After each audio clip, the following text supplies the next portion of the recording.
इसको कहा था, इसको कहा था हम लोगों ने कोप्लेनर वेक्टर। पैरेलल वेक्टर कहा था जिसमें डायरेक्शन सेम होगा, ठीक है, मैग्नीट्यूड सेम हो या नहीं हो, लेकिन डायरेक्शन सेम रहेगा। इक्वल वेक्टर कहा था जिसमें मैग्नीट्यूड भी सेम होगा और डायरेक्शन भी सेम होगा। निगेटिव वेक्टर कहा था इसमें मैग्नीट्यूड डिफरेंट है या सेम है, मैग्नीट्यूड सेम रहेगा लेकिन डायरेक्शन अपोजिट होगा, magnitude same magnitude opposite direction, उसको कहा था निगेटिव वेक्टर। को इनिशियल वेक्टर बता दिया, एक ही जगह से स्टार्टिंग पॉइंट होगा, को टर्मिनल बता दिया, एक ही जगह पे जाकर के टर्मिनेट कर रहा होगा, ठीक है। उसके बाद कोलिनियर वेक्टर कहा एक ही लाइन में जो है पैरेलल हो या एंटी पैरेलल हो, दोनों ही इस कैटेगरी में आ जाते हैं। पोजीशन वेक्टर कहा था जब किसी भी स्पेस में कोई भी पॉइंट हो उसको अगर हम रेफरेंस फ्रेम के साथ ऐसे कनेक्ट कर देते हैं तो इसको हम कहते हैं पोजीशन वेक्टर, ठीक है। जैसे ये स्पेस में एक पॉइंट है और इसको मैंने इस रेफरेंस फ्रेम के साथ ऐसे कनेक्ट कर दिया, इसको इसके पोजीशन को मैंने डिफाइन कर दिया, ठीक है, तो इसको कहते हैं पोजीशन वेक्टर, ठीक है। और फ्री वेक्टर कहते हैं जहाँ पे रेफरेंस फ्रेम नहीं होता, सीधे हमने स्पेस में एक ऐसे वेक्टर ड्रॉ करा, ये फ्री वेक्टर। और फ्री वेक्टर को हम पैरेलली शिफ्ट कर सकते हैं, ठीक है। ये दोनों अगर सेम मैग्नीट्यूड का है और सेम ही डायरेक्शन में अगर पैरेलली शिफ्ट हुआ तो ये इक्वल वेक्टर्स होते हैं, ठीक है। इसका यूज आगे दिखेगा इसी वाले चैप्टर में कि इक्वल वेक्टर या फ्री वेक्टर जो हम लोग कहते हैं, फ्री वेक्टर कहते हैं जब हम वेक्टर को शिफ्ट कर सकते हैं पैरेलली, सेम वेक्टर को अगर हम पैरेलली शिफ्ट करते हैं तो इसको कहते हैं फ्री वेक्टर। जबकि इसी को अगर हमने किसी रेफरेंस फ्रेम के साथ अटैच कर दिया तब ये लोकलाइज्ड हो जाता है और इस केस में ये फिक्स्ड वेक्टर है, ठीक है। उसके बाद हमने पढ़ा था डिस्प्लेसमेंट वेक्टर। डिस्प्लेसमेंट वेक्टर कौन सा था, तो जब स्पेस में ये पॉइंट ए से पॉइंट बी पे ऑब्जेक्ट चला गया, ए को हमने रेफरेंस फ्रेम से ऐसे कनेक्ट कर दिया, ये इसको नाम दे दिया R1, ठीक है, तो ये पोजीशन वेक्टर हो गया पॉइंट ए का, और इसको नाम दे दिया हमने R2, ये पोजीशन वेक्टर हो गया पॉइंट बी का, ठीक है। और इसको ज्वाइन करने वाला ये हो गया डिस्प्लेसमेंट वेक्टर ए बी, ठीक है। इसको ज्वाइन करने, ए से बी को ज्वाइन करने वाला हो गया डिस्प्लेसमेंट वेक्टर। आएंगे इसके ऊपर डिटेल डिस्कशन होगा आज, ठीक है, डिस्प्लेसमेंट वेक्टर के ऊपर, ठीक है। तो स्पेस में कोई दो पॉइंट है, इसको अगर हम ऐसे ज्वाइन करें, ये है इसका ए से बी तक पार्टिकल गया है, तो ये ए बी को हम लोग डिस्प्लेसमेंट वेक्टर कहें, ठीक है। अच्छा, उसके बाद हम लोगों ने ये भी पढ़ा था लास्ट वाले क्लास में कि वेक्टर को ऐड कैसे करते हैं, एडिशन ऑफ वेक्टर। तो दो वेक्टर, वेक्टर को प्रेजेंट कैसे करते हैं, डायरेक्टेड लाइन सेगमेंट्स। रिपीट कर रहा हूँ, ये लास्ट क्लास में बताया था। ये एक ऐसा लाइन सेगमेंट जिसके जिसके आगे डायरेक्शन लगा हो, यानी कि एरो, एरो से हम प्रेजेंट करते हैं वेक्टर। तो ये वेक्टर ए है और दूसरा वेक्टर बी है, कहीं स्पेस में है कहीं पे भी। तो वेक्टर का एडिशन हमें कैसे करना है, हेड टू टेल कॉम्बिनेशन, इसके टेल को इसके हेड के ऊपर रखना है, तो इसके टेल को दूसरे के हेड के ऊपर रखते हैं ऐसे, ठीक है। तो ये, और इनिशियल से फाइनल को जब ऐसे मिला देंगे, ये इसका रिजल्टेंट वेक्टर, ये रिजल्टेंट वेक्टर। अब ये बात अलग है कि इसका कैलकुलेशन कैसे करेंगे, मैग्नीट्यूड कैसे कैलकुलेट करेंगे, वो अलग पार्ट है डिस्कशन का, ठीक है। लेकिन जब हमें ऐसे फैक्टोरियली ऐड करना होता है किसी चीज को, तो हम हेड टू टेल कॉम्बिनेशन करते हैं, यानी एक के हेड के ऊपर दूसरे के टेल को ला करके रख देते हैं। और ये हुआ कैसे है, इस वेक्टर को पैरेलली मैंने यहाँ पे शिफ्ट किया है, इस वेक्टर को पैरेलली मैंने यहाँ पे शिफ्ट किया, फ्री वेक्टर है, इसको हम शिफ्ट कर सकते हैं, ठीक है। पैरेलली शिफ्ट करने से वेक्टर चेंज नहीं होता, उसको हम इक्वल वेक्टर हम लोग बोल चुके हैं पहले। तो ये वेक्टर ए था और ये वेक्टर बी है, और इनिशियल से फाइनल को मिला दिया तो ये इसका रिजल्टेंट हो, ठीक है, ये इसका रिजल्टेंट वेक्टर है। अब इस रिजल्टेंट का हमने कैलकुलेशन किया था लास्ट वाले क्लास में, ठीक है।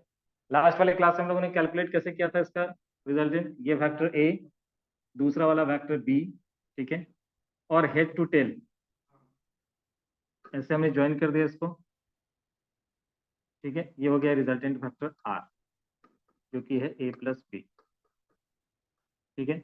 अब जब इसको कैलकुलेट करना होगा, तो लास्ट वाले क्लास में हमने पढ़ा था कि वेक्टर ऐसा क्वांटिटी होता है जिसके पास मैग्नीट्यूड भी है और डायरेक्शन भी है, ठीक है, मैग्नीट्यूड है और डायरेक्शन भी है। तो अब जब हम रिजल्टेंट की बात करें कि हेड टू टेल, चलो ठीक है, जैसे हमें बताया गया, एक हेड के ऊपर दूसरे के टेल को रखना है, फिर इनिशियल से फाइनल को ज्वाइन कर देना है, जिसको हमने रिजल्टेंट कहा था। अब इसके मैग्नीट्यूड की जब बात करेंगे, तो ऐसे कंडीशन में मैग्नीट्यूड निकालना थोड़ा डिफिकल्ट। हम लोगों ने पढ़ रखा है पाइथागोरस थ्योरम किसके लिए, राइट एंगल ट्रायंगल की। तो एक काम करते हैं, इसको राइट एंगल बना देते हैं। तो यहाँ से हमने परपेंडिकुलर ऐसे डाला, इसको भी थोड़ा एक्सटेंड कर देते हैं। लास्ट क्लास में डिस्कशन हुआ था कि एंगल बिटवीन द वेक्टर होता है टेल टू टेल और हेड टू हेड, तो इसको जब आगे शिफ्ट करेंगे तो टेल इसका यहाँ पे आएगा, ठीक है। तो इसको हमने थीटा कहा। ठीक है, ये थीटा है। उसके बाद अब हम लोगों ने जो इसका लेंथ है वो हमें दे रखा है ए है, इसका जो लेंथ है वो हमें दे रखा है बी। तो इसका लेंथ हमने कैलकुलेट किया कैसे, इस राइट एंगल ट्रायंगल में ये बी कॉस थीटा है, ये हो चुका है डिस्कशन लास्ट वाले क्लास में, और ये बी साइन थीटा है, राइट। तो इस वाले ट्रायंगल ओ ए बी और एम, इन ट्रायंगल ओ बी एम में हमने कैलकुलेट किया किसको, ये A plus B cos theta, ये पूरा लाइन, और प्लस ये बी साइन थीटा। ठीक है, तो क्या लिखेंगे हम लोग, आर, आर का स्क्वायर, यानी कि ये वाला ए ओ से लेकर के बी, ओ से लेकर के बी का जो स्क्वायर है वो किसके इक्वल है, ओ से एम के स्क्वायर के, O M square plus B M square. अब वैल्यूज को हमने सब्स्टिट्यूट किया, क्या किया था, ये A plus B cos theta ऐसा हो चुका है whole square, plus B M है बी साइन थीटा का होल स्क्वायर। ठीक है, अब इस आर स्क्वायर को हमने ऐसे लिखा, ए प्लस बी का जो होल स्क्वायर था उसको ओपन कर दिया, a square plus b square cos square theta plus 2ab cos theta plus b square sine square theta. ठीक है, तो a square plus b square, ये हो चुका है cos square theta plus sine square theta plus 2ab cos theta. ठीक है, a square cos square theta plus sine square theta कितना हो चुका है 1, a square plus b square plus 2ab cos theta, ऐसा लिखा। ये आर स्क्वायर था, यहाँ से स्क्वायर हटा करके दूसरी तरफ रूट लगा, तो ये इसका मैग्नीट्यूड हुआ, मतलब इसका लेंथ, जो रिजल्टेंट हमने निकाला था उसका लेंथ। अब सवाल ये है कि मैग्नीट्यूड के साथ साथ हमें डायरेक्शन ही बताना है, तो डायरेक्शन कैसे बताएंगे, तो ये जो रिजल्टेंट है वो फर्स्ट वेक्टर के साथ कितने डिग्री पे इंक्लाइंड है, तो मान लेते हैं ये अल्फा है। ठीक है, तो tan अल्फा हमने कैलकुलेट किया इधर में, क्या हुआ tan अल्फा, उसी वाले ट्रायंगल, तो B M by O M ऐसा लिखेंगे, B M by O M, और ओ एम को फर्दर हमने क्या लिखा, ओ एम को लिखा हम लोगों ने ए प्लस बी कॉस थीटा, और बी एम को हमने क्या लिखा, बी एम को लिखा बी साइन थीटा। ठीक है, तो फाइनली जो इंक्लिनेशन है वो निकल के आ गया यहाँ से। ठीक है, यानी कि अल्फा को अगर हम लिखना चाहेंगे तो अल्फा इक्वल टू tan को ले जाते हैं इधर, tan inverse B sine theta by A plus B cos theta. ठीक है, ये यहाँ तक हम लोगों ने लास्ट वाले क्लास में कर लिया था। ठीक है, इसी की जरूरत है, हेड टू टेल कॉम्बिनेशन आना चाहिए।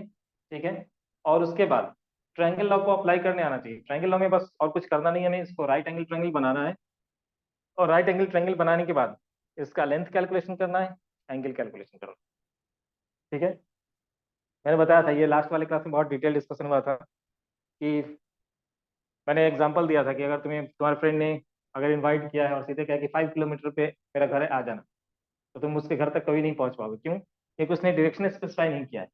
ठीक है, तो मैग्नीट्यूड का होना सिर्फ सफिशियंट नहीं है, उसके साथ साथ साथ ये किधर की तरफ इंक्लाइन है, ये अगर एंगल भी हमें पता है तो इसका एग्जैक्ट लोकेशन मुझे पता हो। तो जब भी हम वेक्टर के साथ डील करेंगे तो मैग्नीट्यूड के साथ साथ एक्सलेशन देना भी इम्पोर्टेंट। ठीक है, क्लियर यहाँ तक। चलो अब इसके स्पेशल केसेस देखते हैं, यहाँ से मैं स्टार्ट करना है। एक्चुअली आज का क्लास ऑलरेडी लेट हो चुका है, यहाँ का केयर टेकर कहीं और ही गायब था। ठीक है, मैं 15 मिनट से इंस्टीट्यूट में बाहर में आकर के खड़ा था। ठीक है, चलो आगे बढ़ते हैं। स्पेशल केसेस यहाँ से स्टार्ट कर रहे हैं। ठीक है, आज बहुत सारा क्वेश्चन भी होगा, और थोड़ा क्लास का जो ड्यूरेशन वो एक्सटेंड होगा, वो शायद 6 o'clock तक जाए। किसी का कोई क्लास होगा तो बता देना मुझे। ठीक है, स्पेशल केसेस, पहला case, case one when theta equal to 0। Resultant हमने ये लिखा था, root under a square plus b square plus 2ab cos theta, ये लिखा था। और जो tan अल्फा है उसको ऐसा लिखा था, B sine theta by A plus B cos theta. ठीक है, अब सोच के देखो यहाँ पे, जब थीटा की वैल्यू जीरो है, स्पेशल केस में हम तीन केस देखने वाले हैं। जब थीटा जीरो है, जब थीटा 90 है, और जब थीटा 180। बाकी कोई भी केस अगर होगा तो हम इस सब फॉर्मूले के अंदर सब्स्टिट्यूट करके कैलकुलेशन कर लेंगे। तो व्हेन थीटा इज जीरो, जब थीटा जीरो है, इसका मतलब एक वेक्टर ये और दूसरा वाला वेक्टर भी इसी डायरेक्शन में होना है। तो मान लेते हैं ऐसे, ये दूसरा वाला वेक्टर बी। ठीक है, तो मैंने क्या कहा था कि पैरेलली हम शिफ्ट कर सकते हैं, इसी बी को मैंने यहाँ पे ला दिया। ठीक है, ए और बी। अब बताओ, इनिशियल से फाइनल अगर ज्वाइन करेंगे तो ये लाइन आएगा ना ऐसे। तो सिंपल क्या हो रहा है, एक ही लाइन में एडिशन हो रहा है, तो ये ए प्लस बी जैसा एडिशन। ठीक है, तो यहाँ पे सिंपल अलजेब्रिक एडिशन जैसा दिखेगा। तो चलो एक काम करते हैं, ये जो फॉर्मूला है उसके अंदर थीटा की वैल्यू हम जीरो सब्स्टिट्यूट कर देते हैं। So resultant R equal to a square plus b square plus 2ab cos zero. Cos zero की वैल्यू 1, तो इस रिजल्टेंट को हमने लिखा क्या, a square plus b square plus 2ab। और इसको हम लिख सकते हैं क्या, ए प्लस बी का होल स्क्वायर। तो जैसे ये स्क्वायर से बाहर आएगा, रूट से बाहर आएगा, ये ए प्लस बी हो चुका है। तो दिख भी रहा है। ठीक है, ये चीज यहाँ पे दिख भी रहा है कि रिजल्टेंट ए प्लस बी का सिंपल एडिशन ही है। लेकिन ये स्पेशल केस है, थीटा इक्वल टू जीरो के लिए ही ऐसा होगा, अलजेब्रिक एडिशन जैसा दिखेगा ये। ठीक है, यानी कि किसी भी फैक्टर का मैक्सिमम जो वैल्यू हो सकता है वो ए प्लस बी हो सकता है। यानी कि आर मैक्स को हम क्या लिखेंगे, आर मैक्स किसी भी रिजल्टेंट का मैक्सिमम वैल्यू इन दोनों का एडिशन हो सकता है। इंपॉर्टेंट पॉइंट है, इसके ऊपर क्वेश्चन आएगा। ठीक है, मैक्सिमम वैल्यू क्या हो सकता है, that is a plus b. अब आते हैं हम लोग केस टू में। Case two, when theta equal to 90 degree, when theta equal to 90 degree, तो रिजल्टेंट आर को हम क्या लिखेंगे, under root a square plus b square plus 2ab cos 90। cos 90 की value zero, so resultant is under root a square plus b square. ठीक है, जब हम tan अल्फा की बात करेंगे यहाँ पे, तो tan अल्फा इक्वल टू क्या हो जाएगा, B sine zero, sorry B sine 90 है, 90 डिवाइड बाई, अच्छा यहाँ पे भी हमने tan अल्फा नहीं निकाला, tan अल्फा एक बार देख लेते हैं। tan अल्फा की वैल्यू कितनी है इधर में, तो B sine theta, B sine zero divided by A plus B cos zero. ऊपर वाला टर्म ही जीरो हो चुका है, तो tan alpha equal to zero. तो दिख भी रहा है रिजल्टेंट कहाँ पे है, तो फर्स्ट वाले वेक्टर के साथ जीरो एंगल है, दिख रहा है यहाँ। सेकेंड वाले केस है B sine 90 divide by A plus B cos 90।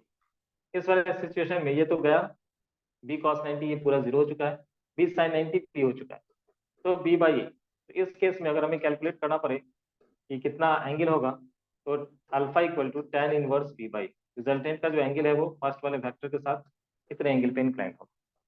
ठीक है, एक और केस टू था, केस थ्री किसमें, जब थीटा की वैल्यू 180 डिग्री। ठीक है, 180 का मतलब क्या हुआ कि दोनों वेक्टर एक दूसरे के अपोजिट है। ठीक है, दोनों वेक्टर एक दूसरे के अपोजिट है।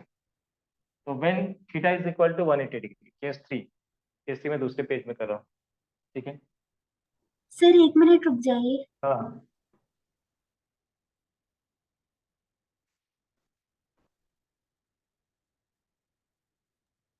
सर बोलो। ये आर मार्क्स वाला आप वापस बता सकते हैं। हाँ ठीक है, बता दो, मैं रिपीट करते रहा हूँ। किसी को कोई प्रॉब्लम तो बताना मुझे, ठीक है, मैं रिपीट कर दूंगा इसका।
नहीं दे रहा? हेलो। हाँ सर।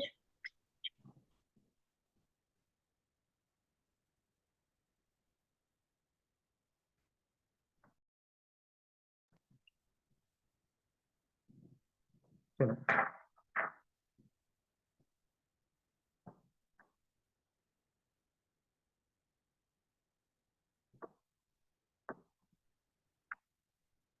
वापस मैं एक बार रिपीट कर दे रहा हूँ, ये थीटा इक्वल टू जीरो वाला केस। ठीक है, मैंने ये कहा कि इसमें तो थीटा के डिफरेंट डिफरेंट वैल्यूज के लिए रिजल्टेंट की वैल्यू सब अलग अलग है। ठीक है, लेकिन अगर हमें स्पेसिफिक कुछ पर्टिकुलर वैल्यू, जैसे स्टैंडर्ड वैल्यू है थीटा है 90 है और 180 है, इन सब के लिए अगर कैलकुलेट करना हो तो उस रिजल्ट को हम याद रखेंगे। ठीक है, तो वो रिजल्ट हमने पहले ही यहाँ पे डिराइव कर लिया। कैसे? जो रिजल्टेंट का फॉर्मूला था उसमें थीटा का वैल्यू मैंने जीरो पुट कर दिया। A square b square plus two a b cos zero, cos zero की वैल्यू कितनी है? One. Cos zero is one, तो यहाँ पे आ चुका है वन। ठीक है, तो ये बना फॉर्मूला कैसा? A square b square plus two a B, और इस पूरे को हम लिख सकते हैं ए प्लस बी का होल स्क्वायर। अब यहाँ से स्क्वायर से स्क्वायर रूट के अंदर में हूँ। ठीक है, तो बाहर आने के बाद ये ए प्लस बी ऐसा बना। तो ये इसका मैक्सिमम वैल्यू है, मतलब किसी भी रिजल्टेंट का मैक्सिमम जो वैल्यू हो सकता है वो दोनों का एडिशन हो सकता है। मतलब जैसे दो वेक्टर है थ्री और फोर, ठीक है, दो वेक्टर का मैग्नीट्यूड है थ्री और फोर, तो इसका मैक्सिमम एडिशन क्या हो सकता है? सेवन। यानी कि जब ये दोनों एक ही डायरेक्शन में होंगे, बाकी कोई भी हम अगर डिफरेंट डायरेक्शन चूज करते हैं, दो डिफरेंट डायरेक्शन पे ये थ्री यूनिट और फोर यूनिट के फैक्टर को रखेंगे, तो ये सेवन से ज्यादा मैग्नीट्यूड कभी नहीं देगा। ये सेवन से ज्यादा मैग्नीट्यूड कभी भी नहीं देगा। ठीक है, ये जब भी देगा तो हमेशा सेवन से कम ही मैग्नीट्यूड देगा। मैक्सिमम वैल्यू इसका हो सकता है जब दोनों फैक्टर एक ही लाइन में होंगे, तब उस केस में ये मैक्सिमम सेवन दे सकता है। अदरवाइज कोई भी इंक्लिनेशन अगर होगा यहाँ पे, तुम खुद सोच के देखो, इसका मैक्सिमम वैल्यू वन से कम रहेगा इधर में, तो ये हमेशा आर का वैल्यू ए प्लस बी से कम देगा। ठीक है, तो मैक्सिमम जो रिजल्टेंट का वैल्यू हो सकता है, that is the addition of the two factor, और वो तभी होगा जब दोनों एक ही लाइन में अलाइन होंगे। ठीक है, किसी भी फैक्टर का मैक्सिमम वैल्यू ये हो सकता है। अगर दो फैक्टर का मैग्नीट्यूड ए और बी है तो मैक्सिमम वैल्यू ए प्लस बी हो सकता है, उससे बड़ा फैक्टर नहीं हो सकता। तो इसके ऊपर क्वेश्चन वो फ्रेम करते हैं।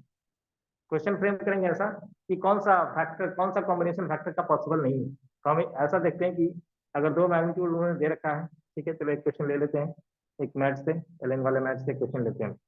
ठीक है, हम्म, हाँ, बेसिक मैथ्स।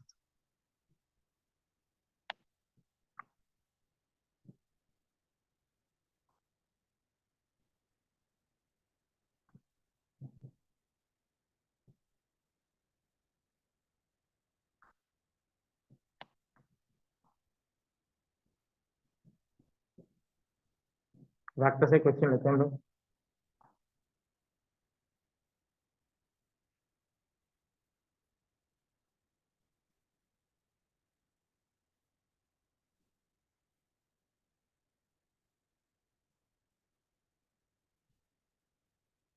यहाँ पे अभी ऐसे दे रखा है, जैसे ये क्वेश्चन है, क्वेश्चन नंबर 31 देखना है।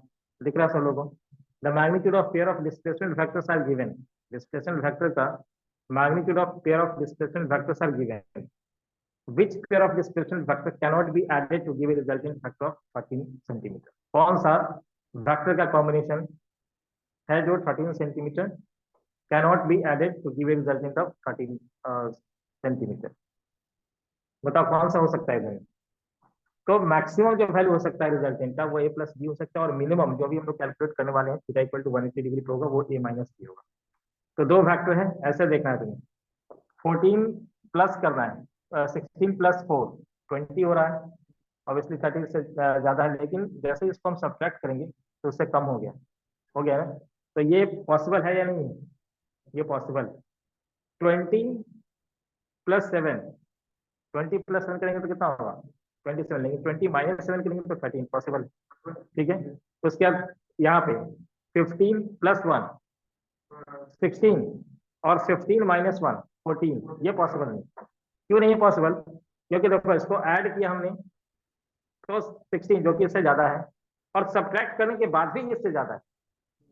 तो ये कॉम्बिनेशन कभी भी, मतलब इस दो फैक्टर को किसी भी एंगल पे अरेंज करो स्केल्स के अंदर, ये कभी भी रिजल्ट इन 30 नहीं करे। ये सब दे सकता है, ये किसी न किसी वैल्यू के लिए दे सकता है, ये किसी न किसी वैल्यू के लिए दे सकता है। इवन 8+6 करने पर कितना हो रहा है, 14 हो रहा है, जो कि ज्यादा है, लेकिन 8 - 6 करने पर 2 हो रहा है, जो कि उससे कम है। तो रिजल्टेंट का वैल्यू इस दोनों के बीच में लाई करता है हमेशा। रिजल्टेंट जो होता है वो A - B से लेकर के A+B के बीच में होता है। ठीक है, इसके बीच में अगर है तो वो पॉसिबल पॉसिबल है। ठीक है, तो आंसर इसमें कौन सा होगा, थर्ड वाला होगा, क्योंकि 15+1 करने पर 16 ज्यादा है और माइनस करने पर भी ज्यादा है। ठीक है, तो ये कॉम्बिनेशन कभी भी पॉसिबल नहीं है। मतलब किसी भी एंगल पे अगर 15 और 1 सेंटीमीटर को अगर अरेंज करेंगे तो ये कभी भी 13 सेंटीमीटर नहीं दे सकते। ठीक है, तो कौन सा फैक्टर पॉसिबल है, कौन सा कॉम्बिनेशन पॉसिबल है नहीं है, उसमें हमें ये देखना पड़ता है कि रिजल्ट A - B और A+B के बीच में अगर कुछ भी आ रहा है, ठीक है, तो कहेंगे कि ये पॉसिबल है। अगर ये इस दोनों में से दोनों में से किसी भी एक कंडीशन में नहीं आ रहा है तो हम कहेंगे ये पॉसिबल नहीं है। ठीक है, वापस से समझ लो इस चीज को। 16+4 किया हमने, 20 आ रहा है, इससे ज्यादा है। ठीक है, नॉट पॉसिबल का कंडीशन दिख रहा है, लेकिन जैसे मैंने 16 - 4 किया 12, इससे कम हो गया, कम हो गया तो पॉसिबल कंडीशन बन गया। फिर यहाँ पे 20+7 27, नॉट पॉसिबल कंडीशन दिख रहा है, लेकिन जैसे ही मैंने सब्ट्रैक्ट किया, मतलब इन दोनों के बीच में होना चाहिए, जैसे हमने सब्ट्रैक्ट किया तो क्या आ रहा है, वो 13 से लेस आ गया, तो ये पॉसिबल है। 15+1 16, नॉट पॉसिबल।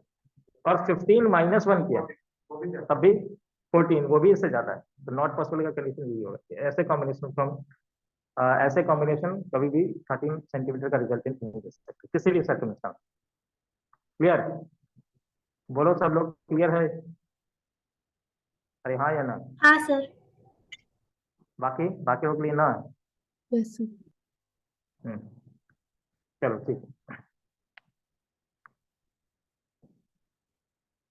चलो एक दो क्वेश्चन और देखते हैं, असाइनमेंट आते हैं।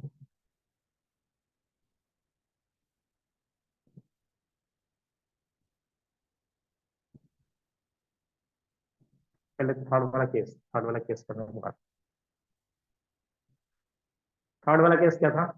Case 3, when theta is equal to 180 degree, theta equal to 180 degree. Case 3, when theta equal to 180 degree, 180 degree है तो रिजल्टेंट के अंदर सब्स्टिट्यूट करते हैं, root under A² + B² + 2AB cos 180 degree. cos 180 की वैल्यू -1। ठीक है, तो A² + B² -1 करने से ये -2AB, ये बन चुका है क्या, A - B का होल स्क्वायर। ठीक है, अभी जब ये बाहर आएगा तो क्या हो जाएगा, A - B। ठीक है, अब A - B को अक्सर देखोगे बुक के अंदर इसको ऐसे मॉड में रखते हैं, क्योंकि ये मैग्नीट्यूड है, कभी निगेटिव नहीं हो सकता, लेकिन A और B में कौन बड़ा है मुझे नहीं पता। ठीक है, अब इसका सिग्निफिकेंस क्या है, क्या मतलब है इस चीज का, ध्यान से देखना। एक वेक्टर इधर की तरफ है, दूसरा वेक्टर जो है वो उसके अपोजिट है, ऐसे। ठीक है, हेड टू टेल कॉम्बिनेशन इधर की तरफ, ये वेक्टर ए और ये था वेक्टर बी, ये दोनों एक दूसरे के अपोजिट है। तो इसको हम शिफ्ट कर सकते हैं, कहाँ पे, पीछे शिफ्ट कर सकते हैं। और कॉम्बिनेशन में कैसे करना है, हेड टू टेल कॉम्बिनेशन करना है। तो इसको अगर मैं यहाँ पे रख करके ऐड करूंगा, यहाँ पे ऊपर में रख करके ऐड करूँ, तो इनिशियल पॉइंट ये था, सब्ट्रैक्ट होकर के फाइनली वो यहाँ पे आया, तो रिजल्टेंट इज दिस वन। ये बेसिकली क्या है, ए में से हमने बी को सब्ट्रैक्ट कर दिया मैग्नीट्यूड वाइज।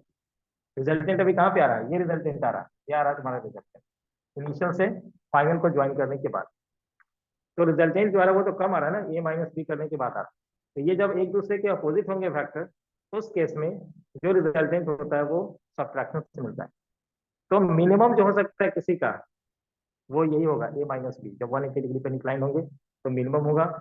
और मैक्सिमम कब होता है, जब दोनों एक ही डायरेक्शन में हो, यानी कि थीटा का वैल्यू जब 0 हो तो उससे मैक्सिमा, और थीटा का वैल्यू जब 180 डिग्री हो तो आर मिनिमम। तो मिनिमम जो हो सकता है दैट इज A - B, इससे कम नहीं हो सकता और A+B से ज्यादा नहीं हो सकता।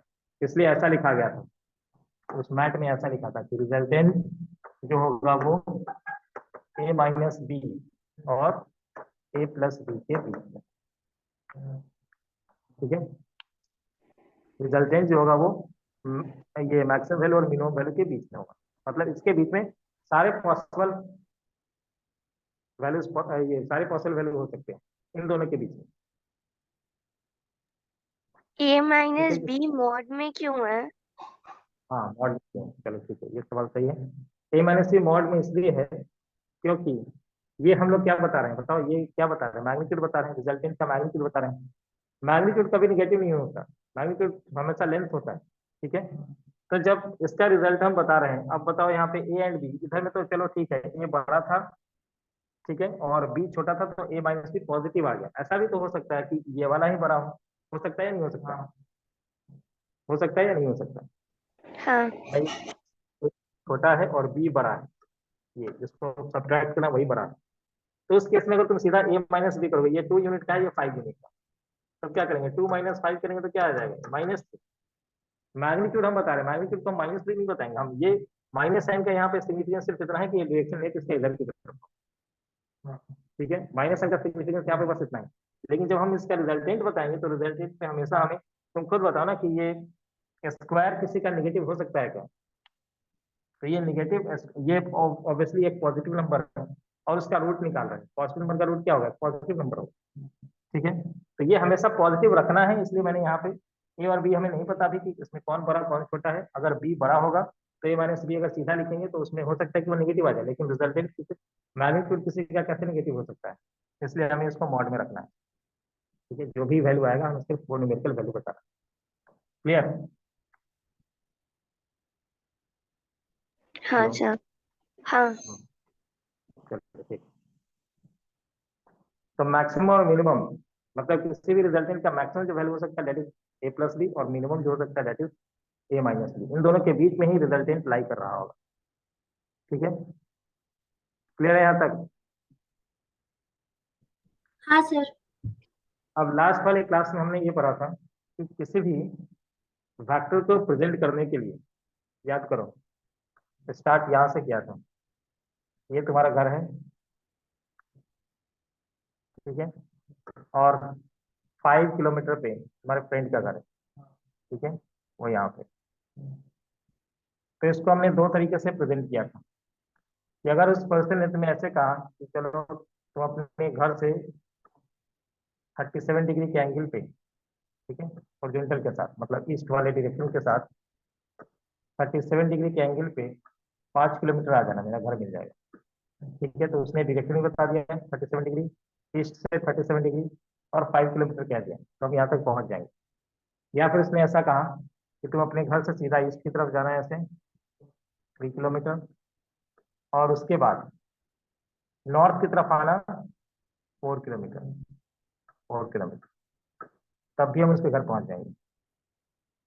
ठीक है, तब भी हम उसके घर पहुंच जाएंगे। ठीक है, कि उसका घर हम पहुंच गए यहाँ पे। तो इसको दो तरीके से रिप्रेजेंट किया गया। पहली बार में जो उसने इंफॉर्मेशन दिया, ये लेंथ बताया उसने और एंगल बताया, आर और थीटा, इस फॉर्म को हमने कहा था पोलर फॉर्म, याद होगा। इसको कहा था हमने पोलर फॉर्म, आर और थीटा। आर और थीटा के फॉर्म में जब रिप्रेजेंट किया था चीजों को, तो उसको कहते हैं पोलर फॉर्म। और जब इसको हम एक्स और वाई के फॉर्म में कहते हैं, ऐसे क्या होता कि एक्स के लॉन्ग 3 किलोमीटर आना है, वाई के लॉन्ग 4 किलोमीटर आना है, इसी को जो हम कंबाइन एक साथ लिख देते हैं। तो मैंने ये बताया था कि ईस्ट के लॉन्ग जो यूनिट वेक्टर होता है उसको हम आई कैप से लिखते हैं। ठीक है, कल वाले क्लास में डिस्कशन हुआ, आई कैप से लिखते हैं, और इसके लॉन्ग जो यूनिट वेक्टर उसको हम जे कैप से लिखते हैं। ठीक है, आई कैप से लिखते हैं और जे कैप से लिखते हैं। तो इसको कंबाइंड रूप से हम वेक्टर के फॉर्म में कैसे लिखते हैं, तो इस वेक्टर आर को हम ऐसे लिखेंगे 3 आई कैप प्लस 4 जे कैप, ये है इस वेक्टर ओ ए का पोजीशन वेक्टर। ठीक है, तो इस फॉर्मेट को कहा जाता है कार्टेशियन फॉर्म। इस फॉर्मेट का नाम क्या है, कार्टेशियन। जैसे कोऑर्डिनेट ज्योमेट्री में तुम लोगों ने पढ़ा होगा कार्टेशियन कोऑर्डिनेट ज्योमेट्री, इसमें एक्स और वाई के टर्म में रिप्रेजेंट करते हैं चीजों को, उसी तरह से यहाँ पे एक्स कोऑर्डिनेट और वाई कोऑर्डिनेट में ही रिप्रेजेंट किया गया। ठीक है, और एक्स और वाई के बीच में, मतलब इस पोलर और कार्टेशियन के बीच में एक रिलेशन है। ठीक है, पोलर फॉर्म से हम कार्टेशियन फॉर्म में आ सकते हैं, कार्टेशियन से हम पोलर में जा सकते हैं। ठीक है, क्या है वो रिलेशन, तो सिंपल सा है, अगर हम इस ट्रायंगल को ऐसे, ये राइट एंगल ट्रायंगल है, इसको मैंने एक्स कहा, इसको वाई कहा, ये एंगल थीटा है, और ये r, ठीक है। इसके और r के और x के बीच में एक रिलेशन है ट्रिग्नोमेट्रिक, वो है cos का। cos theta equal to base by hypotenuse. तो इस x को हम यहाँ से लिख सकते हैं क्या, r cos थीटा, ठीक है। x को क्या लिख सकते हैं, r cos थीटा। y को क्या लिख सकते हैं, सिमिलरली y और इसके बीच में साइन का एक रिलेशन है, तो हम क्या लिख सकते हैं, y equal to r sine theta, ठीक है। r cos थीटा और r साइन थीटा, यानी कि r और थीटा अगर मुझे मालूम होगा तो हम यहाँ तक पहुंच सकते हैं, ठीक है। कल वाले क्लास में मैंने बताया था वो 3-4-5 ट्रायंगल बताया था या नहीं बताया था, बताया था कि स्पेशल ट्रायंगल होता है 3-4-5, हाँ या ना, बोल ही नहीं रहा है। नहीं लास्ट वाले सर। क्लास में बताया, नहीं बताया, चलो ठीक। तो एक ट्रायंगल है यहाँ पे, ठीक है, स्पेशल ट्रायंगल है पाइथागोरन ट्रिपलेट, और वो है 3-4-5, ठीक है। 3-4-5 ट्रायंगल, ये 3, ये 4 और ये 5, ठीक है। 3 के सामने वाला छोटा साइड है, इसके सामने वाला जो एंगल है वो 37 डिग्री होता है, और इसके जो बचा गया वो राइट एंगल ट्रायंगल में 53 होगा, ठीक है। तो इन दोनों के बीच में अगर तुम्हें ये कहा जाए कि साइन 37 निकालो, साइन 37, तो साइन 37 हम क्या लिखेंगे, 37 के सामने वाला 3 है और जो हाइपोटेन्यूज से 5 है वो 3/5 होगा। कॉस 37 निकालो, क्या हो जाएगा, कॉस 37 4/5 होगा। tan 37 निकालो, 3/4। उसी तरह से अगर मैंने कहा साइन 53 डिग्री निकालो, तो 53 के सामने वाला ये परपेंडिकुलर 4/5, कॉस 53 निकालो 3/5, और tan 53 निकालो, तो क्या चुका है ये 4/3, 4/3, ठीक है। अब याद करो तुम्हारे फ्रेंड ने क्या कहा कि 37 डिग्री पे तुम्हें आना है, ईस्ट से 37 डिग्री पे 5 किलोमीटर, ठीक है, 5 किलोमीटर। अब बताओ इसको, अगर मुझे नहीं पता कि मुझे एक्स के लॉन्ग कितना जाना है, ठीक है, उसने मुझे इन्फॉर्मेशन कैसे दिया, उसने मुझे इन्फॉर्मेशन कैसे दिया, उसने मुझे इन्फॉर्मेशन दिया पोलर फॉर्म, ठीक है, कि 5 किलोमीटर आना है तुम्हें अपने घर से ईस्ट से 37 डिग्री, उसने मुझे इन्फॉर्मेशन दिया पोलर फॉर्म, मतलब आर बताया उसने और थीटा बताया उसने, ठीक है। अब मैं, ये रास्ता मुझे देखा हुआ नहीं है, ठीक है, और या फिर ये रास्ता खराब है, कंस्ट्रक्शन का कुछ काम हो रहा है, रास्ता बहुत खराब है, ठीक है, शॉर्ट है लेकिन रास्ता खराब है। मुझे पता है कि यहाँ तक दूसरा, उसने कहा कि दूसरा एक और रास्ता है, तो वो थोड़ा लंबा पड़ेगा लेकिन तुम उससे भी आ सकते हो, ठीक है, चलो। लेकिन उसने मुझे बताया नहीं कि अब इधर कितना जाना है, कहाँ से टर्न लेना, उसने मुझे नहीं बताया, उसने मुझे आर और थीटा वाला इन्फॉर्मेशन दे रखा है, उससे मैं कन्वर्ट कर सकता हूँ कार्टेशियन फॉर्म। कैसे, तो मैं मान लूंगा कि मुझे एक्स के लॉन्ग, यहाँ पे इसके लॉन्ग मुझे एक्स यूनिट जाना है, ठीक है। तो इन दोनों के बीच में जो ट्रिग्नोमेट्री है उसको मैं यूज करूंगा, x/5 इक्वल टू कॉस 37, तो यहाँ से मैंने निकाल लिया x इक्वल टू 5 cos 37, ठीक है। 5 को रहने दिया, और cos 37 का वैल्यू देखो क्या है यहाँ, 4/5, हाँ 4/5, 4/5, 4/5, ठीक है। तो यहाँ से ये कैंसिल हुआ, तो 4 यूनिट, और इधर से अगर मुझे जाना है y के लॉन्ग, तो y के लॉन्ग चलेंगे, कितना हो जाएगा y के लॉन्ग, तो y/5 इक्वल टू साइन 37, अच्छा लिखेंगे, तो y equal to 5 into sine 37, sine 37 का वैल्यू कितना है 3/5, ये 5 से 5 कैंसिल, y इक्वल टू आ गया 3, तो x का वैल्यू 4 और y का वैल्यू 3, तो इसको मैं ऐसे भी लिख सकता था 4i प्लस 3, ठीक है। तो अगर 4 यूनिट ऐसे जाता और 3 यूनिट ऐसे जाता तभी मैं इस घर तक पहुंच जाता, ठीक है।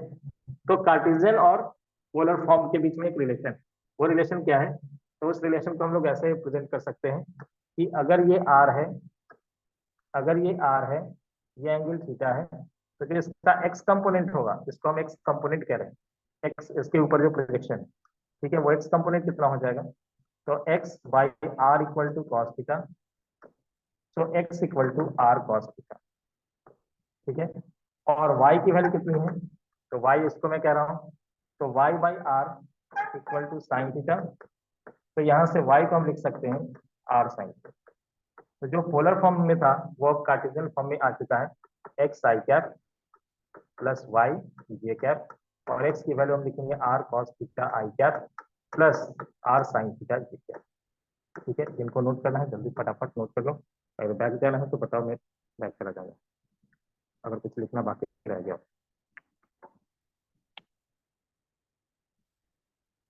ठीक है, तो ये है polar to Cartesian conversion, polar form to Cartesian form.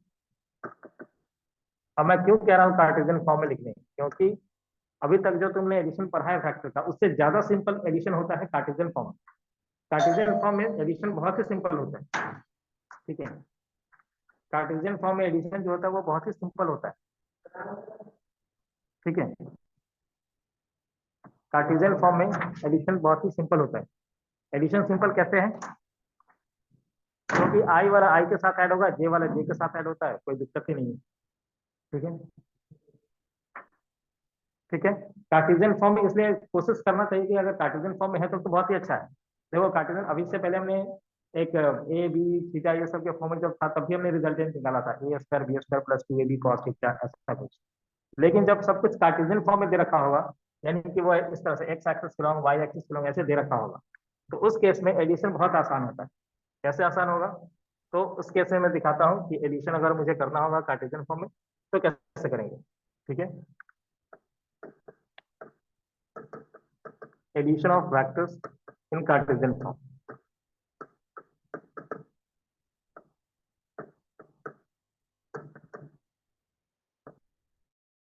Cartesian form में दो वेक्टर मुझे दे रखा है। एक वेक्टर है ऐसा 3i cap plus 4j cap, दूसरा वेक्टर है ऐसा 2i cap minus 3j cap.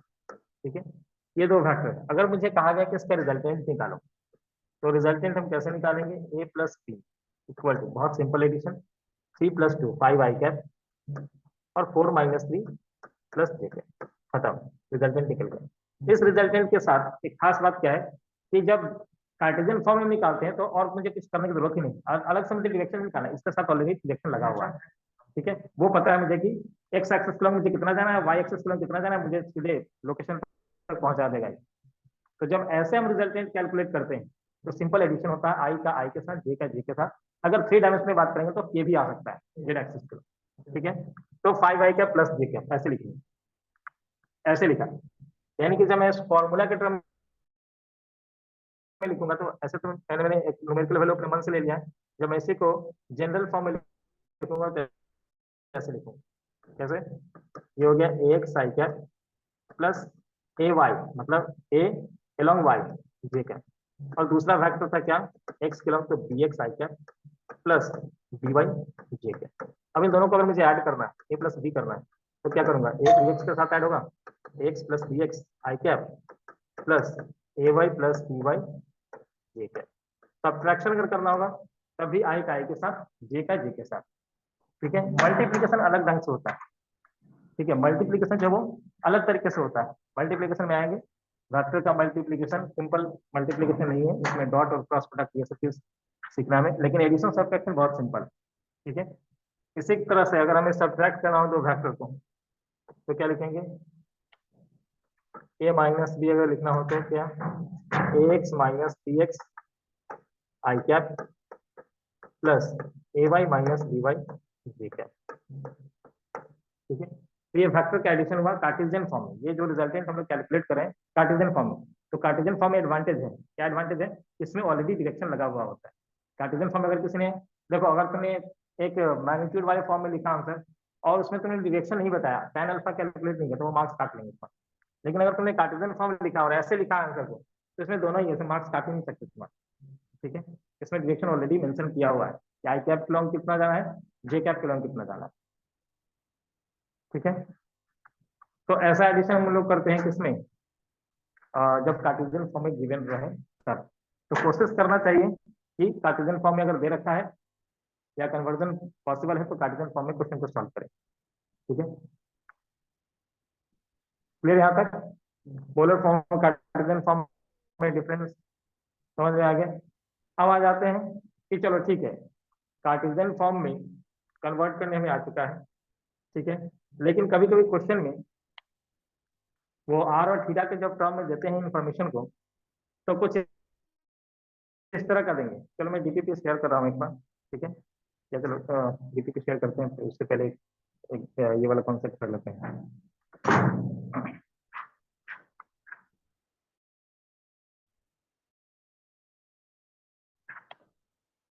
ये कितना है, ठीक है, इसके बीच में नॉर्थ और ईस्ट के बीच में, ठीक है, तो वो इस तरह से लिखेंगे, north of east theta degree, ध्यान से देखना इधर में, इसमें अक्सर लोग गलती करते हैं, नॉर्थ ऑफ ईस्ट, नॉर्थ जाना है, ठीक है, एंगल ये दिखाना है, ईस्ट से नॉर्थ लिखेंगे, वो नॉर्थ ऑफ ईस्ट, तुम्हें जाना है ईस्ट से नॉर्थ, ऐसे ये एंगल दिखाना है 30 डिग्री, जैसे मैंने लिखा 30 degree north of east, north of east, ठीक है, तो नॉर्थ ऑफ ईस्ट लिखा है, हमें जाना है ईस्ट से नॉर्थ की तरफ, ऐसे यहाँ से 30, यहाँ से 30, ईस्ट से 30 नॉर्थ की तरफ, ईस्ट से नॉर्थ की तरफ 30, ईस्ट से नॉर्थ की तरफ 30, ये ठीक है। अगर ऐसा लिखा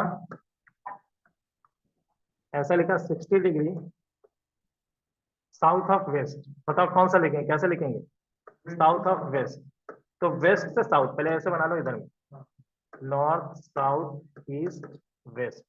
अब क्या कहा, साउथ ऑफ वेस्ट, तो हमें वेस्ट से साउथ, वेस्ट कहाँ है, इधर, इधर से साउथ की तरफ, मतलब ऐसे ऐसे जाना है 60 डिग्री, ये रहा 60 डिग्री, ये एंगल, तो समझ रहा है कि ऐसा एंगल, ये एंगल दे रखा है, तो प्रेजेंट करने पहले आना चाहिए, ठीक है, प्रेजेंट करने जब आएगा तभी हम उसको कंपोनेंट में रिजॉल्व कर सकते हैं। अभी इससे पहले जो हम लोग कर रहे थे कि X equal to are cos theta, Y equal to R sine theta, वो उसको हम लोग कहते हैं रिजोल्यूशन ऑफ वेक्टर।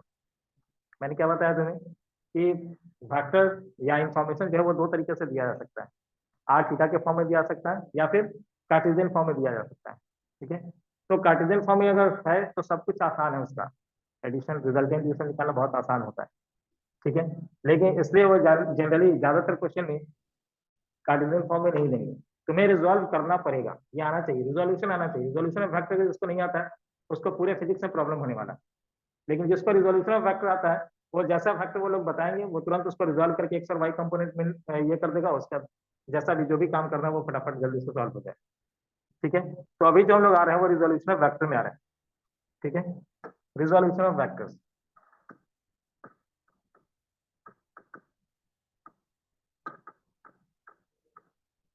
वेक्टर को रिजॉल्व करना है, रिजॉल्व कैसे करेंगे, तो इस तरह से रिजॉल्व करने का मतलब होता है एक्स और वाई कंपोनेंट में लिखना।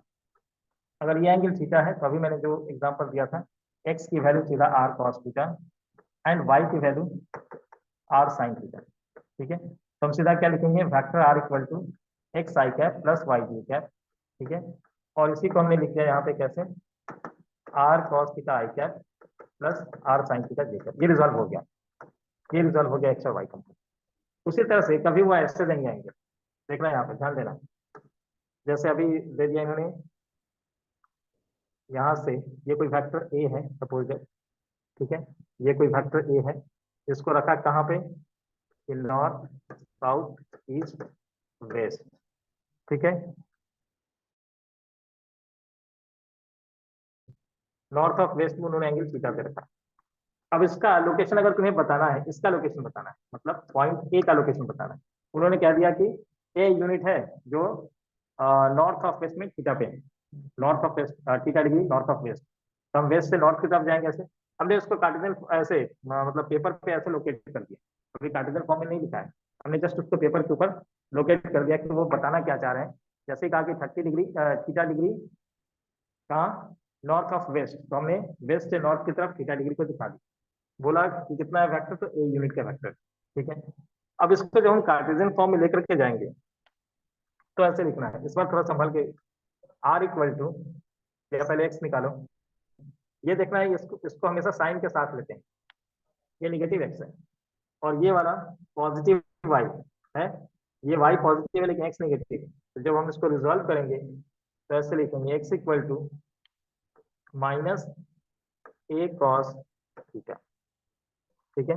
और y को जब लिखना होगा तो क्या लिखेंगे, plus of A sine theta, ठीक है, साइन के साथ, क्योंकि जब हम इसको एक्यूट एंगल लेते हैं तो एक्यूट एंगल हमेशा पॉजिटिव होता है, ये तो प्लस और माइनस ला करके नहीं देगा, ठीक है।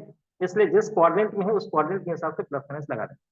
यानी कि जब मुझे इसको रिजॉल्व करने के लिए कहा जाता तो मैं ऐसे लिखता हूँ कि vector R equal to minus A cos theta I cap plus A sine theta J cap, ऐसे लिखना। ये इसका रिजोल्यूशन करने के बाद वेक्टर को ऐसे रिप्रेजेंट करो, ठीक है। समझ में आया, आया ना, समझ हाँ में आया सर। ये चीज। हम्म,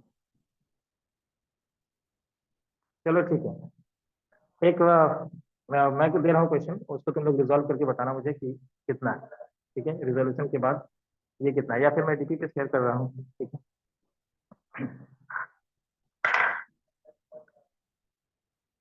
आज मैं वो बैच में ये कर दूंगा, डीपीपी 1 और डीपीपी 2 शेयर कर दूंगा। डीपीपी 1 में पूरा क्वेश्चन अभी नहीं होगा, ठीक है। डीपीपी 1 पूरा होगा तुम्हारा पूरा जब वेक्टर इन होगा उसके बाद, इसलिए डीपीपी 1 में अगर बहुत सारा क्वेश्चन नहीं है तो उसके लिए ये निराश होने की जरूरत नहीं है, ठीक है।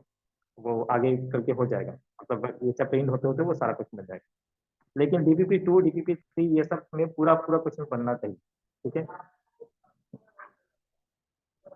डीपीपी 2 में शेयर कर रहा हूँ अभी।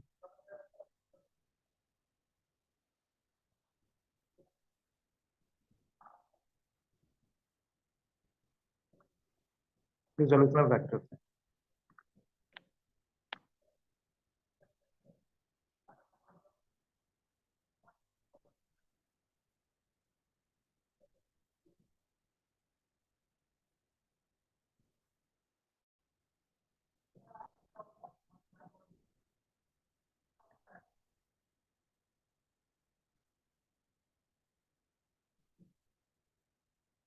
देखो चला गया।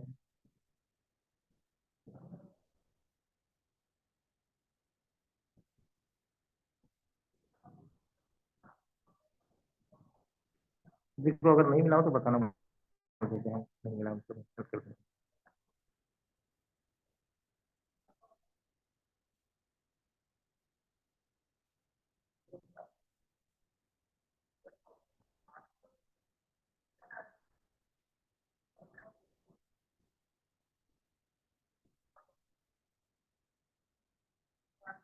सब लोग को मिल गया,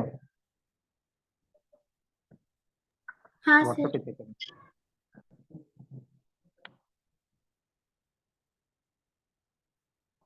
व्हाट्सएप पे चेक करना है।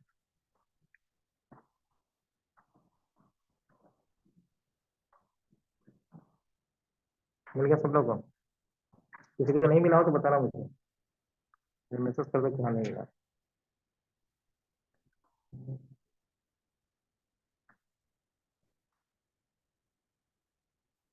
व्हाट्सएप पे चेक करना है, जल्दी फटाफट चेक करके बताओ मिला है नहीं मिला।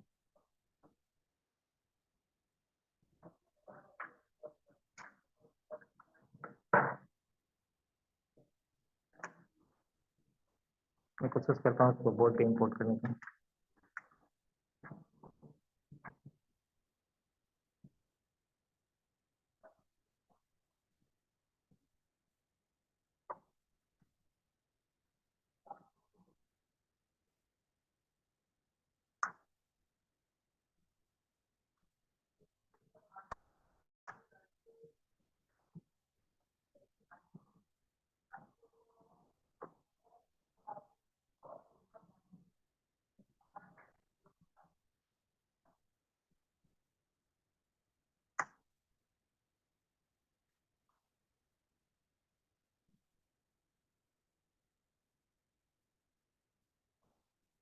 मिल गया सब लोग को,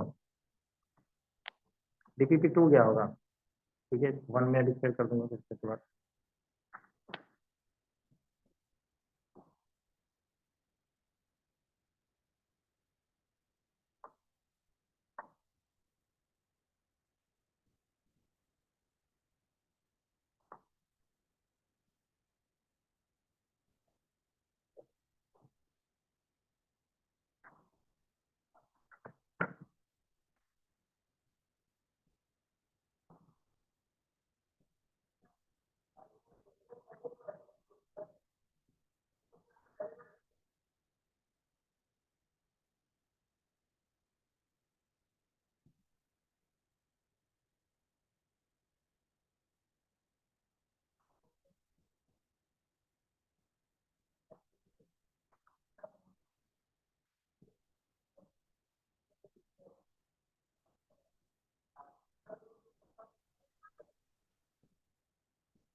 ठीक है, मैं इसको पेन ड्राइव में मैंने ले लिया है, बोर्ड के ऊपर इम्पोर्ट कर रहा हूँ।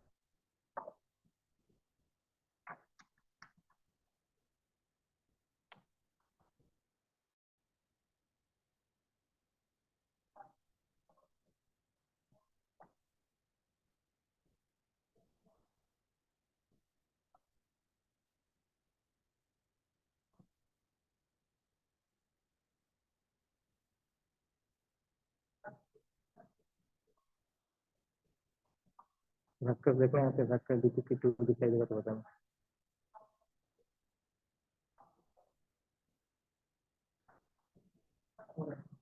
हाँ,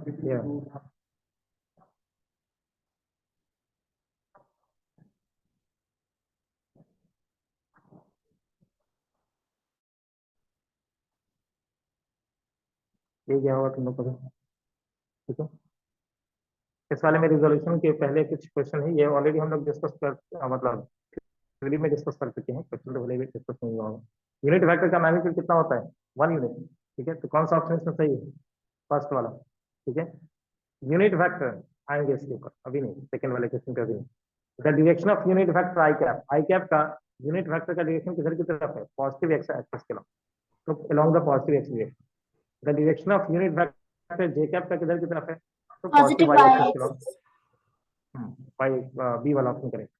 उसी तरह से यूनिट वेक्टर के कैप होता है जेड एक्सिस के लॉन्ग, ठीक है। जब हम लोग वेक्टर इन स्पेस पढ़ेंगे 3 डायमेंशन, तो उसमें हम लोग ये के कैप के बारे में पढ़ेंगे, अभी हम लोग 2 डायमेंशन में, अभी हमने ये नहीं पढ़ा, लेकिन ऐसे बता दो ये पॉजिटिव जेड एक्सिस के लॉन्ग होता है। पूछा है यहाँ पे मार्क द करेक्ट ऑप्शन, कौन सा ऑप्शन इसमें करेक्ट है, तो i cap equal to j cap equal to k cap, ये सही है, पूछ रहा हूँ मैं, ये सही नहीं है? सर, नहीं है सही, क्यों नहीं है सही, हम सर क्यों नहीं है क्योंकि इन सही? सबकी डायरेक्शंस अलग है ना, इसीलिए। राइट, डायरेक्शन सबके अलग है, तो इसमें कौन सा होना चाहिए, सी वाला। डी वाला सही है। कौन सा, सी। सी भी सही है और बी भी सही है, तुमने क्वेश्चन को ठीक से पढ़ा नहीं, यहाँ पे लिखा था चूज द करेक्ट ऑप्शन का ऑप्शन, ठीक है। तो बी भी सही है और सी भी सही है। एक तो है कि चलो ये तीनों वेक्टर आपस में इक्वल तो नहीं है, ये एक्स एक्सिस लॉन्ग है, ये वाई एक्सिस लॉन्ग है, ये जेड एक्सिस लॉन्ग, तो ये भी सही है, ये कह रहा है कि हाँ। आप इक्वल नहीं है, और ठीक। सबका मैग्नीट्यूड 1 यूनिट होता है, तो ये भी सही है। तो बी एंड हाँ सी दोनों ही सही है, ठीक है, बी एंड सी ठीक दोनों है। ही सही है। Man is moving with velocity of 10 metre per second in positive x direction. अब सीधा वो क्वेश्चन में ऐसे इन्फॉर्मेशन कहेंगे, हमें इसको लिखना है कैसे, मैन अगर मूव कर रहा है 10 मीटर पर सेकंड से पॉजिटिव एक्स डायरेक्शन में, तो इस 10 के साथ हमें आई कैप ऐड कर देना है, ठीक है। पॉजिटिव एक्स एक्सिस में जा रहा है, तो कौन सा होगा ऑप्शन, ऑप्शन बी, बी। ठीक है। A man is moving with a velocity of 2 metre per second in negative Y axis, तो नेगेटिव वाई एक्सिस में जाने का क्या मतलब है, कौन सा option, option C. Number C, ठीक है। अब यहाँ से आ गया रिजोल्यूशन, ठीक है। कहा कि एक कंसिडर करना है वेक्टर जिसका मैग्नीट्यूड 10 यूनिट का है, ठीक है, 10 Newton. Find its x component, इसके एक्स कंपोनेंट को फाइंड करना है। एक्स कंपोनेंट फाइंड करने का मतलब होता है इसको रिजॉल्व करना है एक्स के लॉ, ठीक है। तो क्या कहेंगे, चलो उन्होंने कहा कि ए एक्स लिखो इसको, तो मान लेते हैं हमने हमने मान लिया कि इसका जो एक्स कंपोनेंट है वो ए एक्स। तो ए एक्स और ए के बीच में कौन सा रिलेशन बन रहा है, अगर ये ट्रायंगल को कंप्लीट करें, तो a x by a equal to आ जाएगा कॉस 30। तो यहाँ से हम ए एक्स को लिख सकते हैं ए कॉस 30, ठीक है। तो कौन सा, ए कॉस 30, और ए का वैल्यू कितना दिया उन्होंने, magnitude of A is 10 Newton, ठीक है। तो यहाँ पे हम 10 पुट कर देते हैं, 10 कॉस 30 एक्स। तो ये वाई वाला कंपोनेंट कितना हो जाएगा, ए वाई, तो ए वाई के साथ साइन आएगा, तो सीधा क्या लिख सकते हैं, 10 साइन 30। कौन सा होगा, ए। पहला वाला ऑप्शन करेक्ट, ठीक है। उसी तरह से कहा इस वाले सिचुएशन में if the magnitude of A is 20 metre per second square, expression का दे रखा है और उसको रिप्रेजेंट किया है वेक्टर के फॉर्म में, ऐसे दिख रहा है, तो ये बताना है कि इसका कंपोनेंट कौन सा होगा, क्या होगा, क्या होगा बताओ, रिजॉल्व करना है, बस रिजॉल्व करना है। तो क्या लिखेंगे इसका, ये वाला कंपोनेंट निगेटिव है, तो क्या लिखूंगा इसका, ए कॉस 60 किसके साथ, माइनस के साथ, क्योंकि ये नेगेटिव एक्स एक्सिस, और वाई वाला रहेगा पॉजिटिव, ठीक है। और इससे लगा हुआ एंगल वो 60 डिग्री है तो हम क्या लिखेंगे, a cos 60, और y वाले को क्या लिखेंगे, a sin 60, a sin 60। ठीक है, अब cos 60 की वैल्यू 1/2, तो a का मैग्नीट्यूड दे रखा है 20, तो -20 इंटू 1/2, और ये क्या हो चुका है, इक्वल टू 20 इंटू √3/2। क्या आएगा ये बताओ, -10, और इधर में आ चुका है 10√3। 3 ऑप्शन देखो कौन सा है इसमें, कौन सा इसमें सही है, B बी वाला ऑप्शन करेक्ट। ठीक है, बी वाला ऑप्शन करेक्ट। तो इसको हमने रिजॉल्व कर दिया इधर। ठीक है, अब इसी को अगर उन्होंने ऐसे कहा कि बताओ इसी को तुम वेक्टर के फॉर्म में लिखो, यहाँ पे जैसे क्या दिया, in the previous problem find X and Y component in vector form. अब वेक्टर के फॉर्म में लिखना है तो एक्स वाले के साथ आई कैप और वाई वाले के साथ जे कैप। ठीक है, एक कौन सा था, ये वाला था ना, डी वाला ऑप्शन आया था, 20 cos 60, 60 का वैल्यू 1/2। ठीक है, तो ये कितना आ जाएगा, 10 -10 आई कैप, और दूसरा 10√3 जे कैप। इसी को अगर हम वेक्टर के फॉर्म में लिखेंगे, अगर मैंने बताया था लास्ट वाले क्लास में कि बोल्ड फेस लेटर से बुक के अंदर जनरली बोल्ड फेस लेटर जो होता है वो वेक्टर को बताता है। जब हम लोग लिखेंगे अपनी नोटबुक में तो हम ऐसे लिखते हैं, वेक्टर ए इक्वल टू, क्या लिखेंगे, क्या आता है ये, -10 आई कैप प्लस 10√3 जे कैप। ऐसे अरेंज कर दिया तो पूरा वेक्टर इन्फॉर्मेशन पूरा निकल गया, इसका डायरेक्शन किधर की तरफ है। मैग्नीट्यूड अगर निकालना हो तो मैग्नीट्यूड निकाल सकते हैं पाइथागोरस लगा करके, -10 का स्क्वायर प्लस 10√3 का होल स्क्वायर अंडर रूट। ठीक है, मैग्नीट्यूड का होता है लेंथ, और लेंथ हम पाइथागोरस थ्योरम से निकालते हैं। तो अगर उन्होंने कहा कि वेक्टर के फॉर्म में लिखो तो कौन सा ऑप्शन इसमें करेक्ट है, ऑप्शन नंबर बी वाला करेक्ट है, ये वाला करेक्ट है। ठीक है, यूनिट भी तो लिखना पड़ेगा, मीटर पर सेकंड स्क्वायर को यूनिट के साथ लिखा जाए। ठीक है, उसी तरह से इसको भी रिजॉल्व करना है। ठीक है, हो जाएगा, इसमें कोई दिक्कत नहीं है, ये सारे क्वेश्चन हो जाएंगे। मुझे बताना क्या है, जब ऐसा पूछा जा रहा है represent the direction of 30 degree east of north, क्या मतलब है इसका, ईस्ट से नॉर्थ नॉर्थ से ईस्ट जाए, की तरफ 30 डिग्री जाना है, ये नॉर्थ से ईस्ट जाना है, नॉर्थ से ईस्ट ईस्ट। से नॉर्थ जाना है, नॉर्थ से ईस्ट जाना है, नॉर्थ से ईस्ट, नॉर्थ से ईस्ट, ईस्ट से नॉर्थ नहीं जाना है। तो ऑप्शन बी राइट है, नॉर्थ से ईस्ट की तरफ जाना है 30 डिग्री, ये वाला ऑप्शन करेक्ट। ये सब अगर नहीं आएगा तो तुम उल्टा ही उधर में रिजोल्यूशन, मतलब डिग्री अगर गलत हुआ तो फिर वो रिजोल्यूशन तो गलत होना ही है। ठीक है, जब ऐसा कह रहे हैं कि 30 डिग्री ईस्ट ऑफ नॉर्थ, तो मैंने बताया नॉर्थ से जाओ ईस्ट की तरफ, नॉर्थ से ईस्ट की तरफ 30, ये वाला ऑप्शन। ठीक है, इसमें कोई करना नहीं होना चाहिए। फिर उसके बाद क्या कहा, a man moves 10 metre in a direction 30 degree north of east of north. बताओ इसको, अगर ये क्वेश्चन तुम लोग को करना है, a man moves 10 metre in a direction 30 degree east of north, the displacement of man is, man का डिस्प्लेसमेंट कितना है, क्या करेंगे बताओ, क्या करेंगे, ये क्वेश्चन तुम लोग को बताना है, मैं नहीं बताऊंगा, ये तुम लोग को बताना है। ठीक है, तो क्या करेंगे, हम सबसे पहले एक रेफरेंस फ्रेम बना लेते हैं और उसमें डायरेक्शन सबको प्लॉट कर देते हैं। तो ऐसे नॉर्थ, साउथ, ईस्ट, वेस्ट। ठीक है, अब क्या कहा मुझे, 10 metre in direction 30 degree east of north. तो सबसे पहले नॉर्थ से ईस्ट की तरफ मैं जाऊंगा 30 डिग्री, नॉर्थ से ईस्ट की तरफ ये 30 डिग्री। अब ध्यान देना इधर में, इधर में गलत कैसे होगा, पहले चलो तुम लोग पहले बताओ मुझे, मैं बताओ देखो सबका आंसर क्या आता है, क्या होगा इसका आंसर, तुम लोग के अकॉर्डिंग क्या होना चाहिए, अपना अपना आंसर बताओ। यहाँ पे टाइप करना है तो टाइप भी कर सकते हो, उधर में चैट बॉक्स।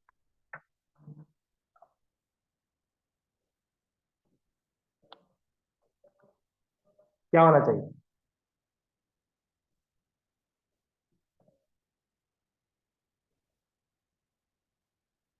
कौन सा होगा ऑप्शन,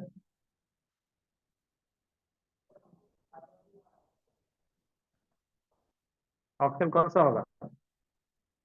अब देखो यहाँ पे ट्रायंगल तुम्हें कैसे बनाना है, ये वाला ट्रायंगल बनाना है, ये ट्रायंगल।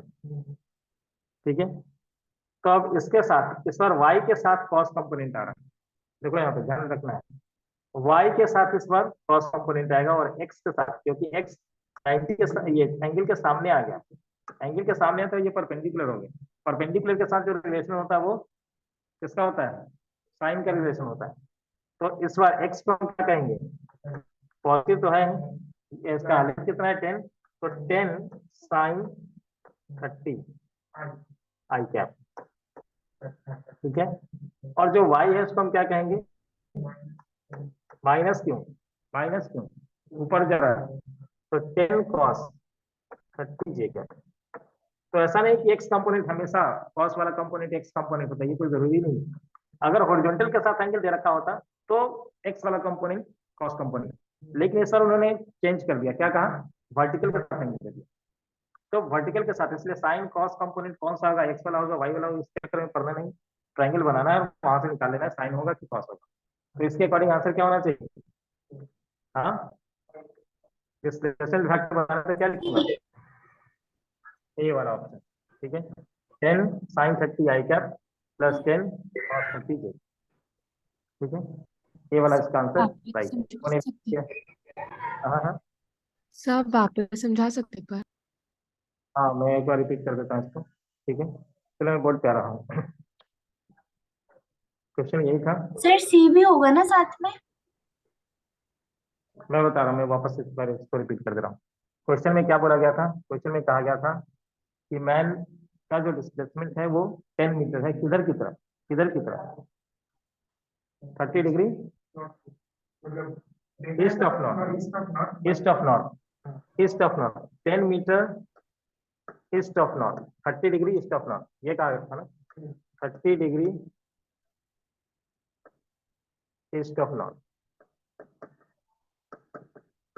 सबसे पहले हम इसको प्रेजेंट करते हैं पेपर पे कि 10 metre 30 degree east of north, तो नॉर्थ ईस्ट ऑफ नॉर्थ का मतलब नॉर्थ से ईस्ट की तरफ 30 डिग्री, ये नॉर्थ वाला डायरेक्शन, ये साउथ, ये ईस्ट, ये वेस्ट, तो नॉर्थ से ईस्ट की तरफ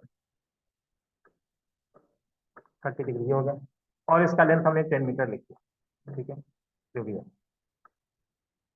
अब मुझे कहा कि इस वेक्टर को रिजॉल्व करो, मतलब एक्स आई कैप वाई जे कैप के फॉर्म में लिखो, तो मैं क्या करूंगा, दो रास्ते हैं मेरे पास, एक तो चलो कि ये एंगल अगर दे रखा है तो यहीं से हम रिजॉल्व कर दें चीजों को, नहीं तो दूसरा हम क्या कर सकते हैं कि ये 30 तो ये 60, ठीक है, ये 30 तो दूसरा वाला कितना होगा, दूसरा वाला एंगल, ये वाला एंगल कितना होगा 60, तो किसी ने इस वाले एंगल को दिया था उन्होंने, लेकिन उसने ये वाला एंगल निकाल लिया और उसका रिजॉल्व कर दिया पहले की तरह, तब भी आंसर सही, तब भी उनका आंसर सही है, ठीक है। किसी ने कहा कि नहीं, जैसा दिया हुआ हम वैसे ही रिजॉल्व करेंगे, तो जैसे दिया हुआ वैसे ही अगर रिजॉल्व करना है, ठीक है, तो हम क्या करेंगे, यहाँ पे इस बार ऐसे ये वाला ट्रायंगल बनाया हमने, ठीक है, और ये जो डॉटेड लाइन है वो एक्स के इसके पैरेलल है, तो ये एक्स कंपोनेंट दे रहा होगा, और इसके पैरेलल ये वाला, ये वाई कंपोनेंट दे रहा होगा, ठीक है। तो इस बार एक्स और वाई के बीच में अगर रिलेशन मुझे निकालना है, तो एक्स और ये वाला जो ये एंगल के सामने वाला है इसलिए परपेंडिकुलर, और ये 90 के सामने वाला है इसलिए ये हाइपोटेन्यूज है 10 मीटर जो देता है। तो इस बार अगर मुझे एक्स को निकालना होगा उस वाले ट्रायंगल में, तो एक्स परपेंडिकुलर है, एंगल के सामने वाला है, ठीक है, और ये हाइपोटेन्यूज है, तो एक्स बाय 10 को मैं कौन सा कंपोनेंट लिखूंगा, साइन कंपोनेंट, साइन 30। तो यहाँ से मैंने एक्स को कैलकुलेट किया 10 साइन 30, और वाई को कैसे कैलकुलेट करूंगा, वाई बाई 10 कॉस कंपोनेंट, तो Y by 10 equal to cos 30, तो वाई इक्वल टू 10 कॉस 30, क्या आएगा बताओ, वेक्टर आर को अगर मैं लिखूं एक्स आई कैप प्लस वाई कैप, ठीक है, इस पे मैंने कैसे लिखा इसको 10 साइन 30, साइन 30 क्या वैल्यू 1/2 आई कैप प्लस वाई 10 कॉस 30 √3/2, ठीक है, तो ये कितना आ चुका है, ये आ चुका है 5 आई कैप प्लस 5 √3 जे कैप, ऐसा है, ये इसका रिजोल्यूशन के बाद का है, ठीक है। तो या तो हम इस फॉर्मेट में लिखें, कैसे, इसके अकॉर्डिंग लिखेंगे तो क्या लिखेंगे 10 साइन 30 आई कैप प्लस 10 कॉस 30 जे कैप, ये ऐसे लिख सकते हैं, या फिर अगर वैल्यूज को सब्स्टिट्यूट करेंगे तो ऐसा लिख सकते हैं 5 आई कैप प्लस 5 √3, किसी दूसरे तरीके से सोचा इसको, चलो देखना ध्यान से, किसी ने ऐसा सोचा कि चलो ठीक है उसने जैसा कहा था वैसा हमने लोकेट तो कर दिया, ठीक है, लेकिन एंगल उसने ऐसा ले लिया, मैं कलर चेंज करता हूँ इसका, दूसरा वाला कैलकुलेशन पता चले।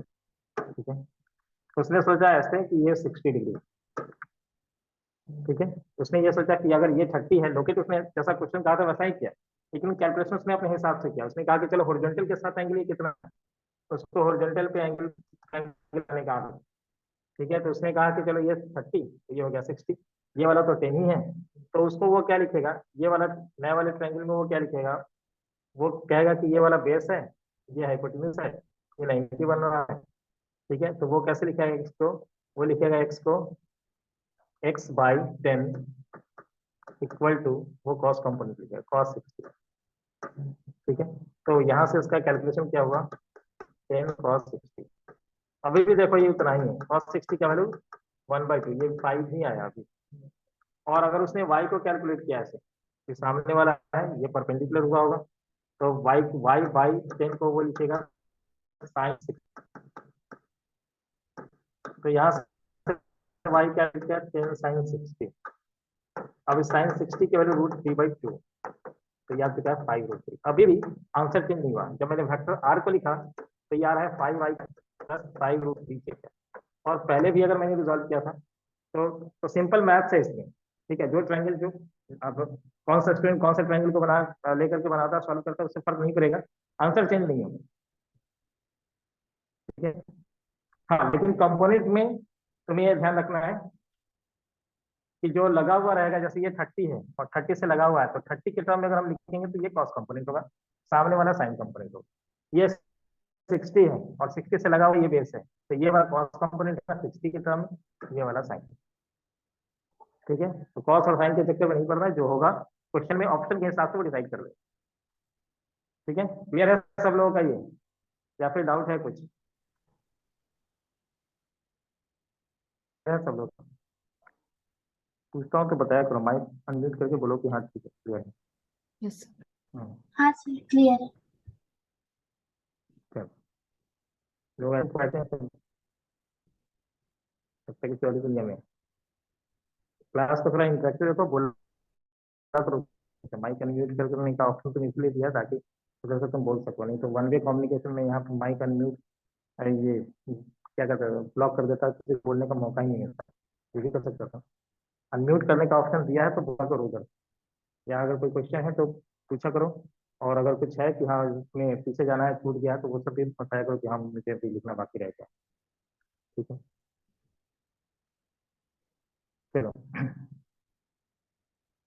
आ जाते हैं वापस एक बार उसकी डीपीपी में। ठीक है, डीपी को बहुत माइन्यूटली वो डिजाइन किया गया, देखना तुम्हें एक एक चीज के ऊपर वो क्वेश्चन रखा गया है, छोटे से लेकर बड़े तक, लास्ट तक जाओ तो तुम्हारा अलग ही लेवल रहेगा इसमें, इस रिजोल्यूशन के ऊपर।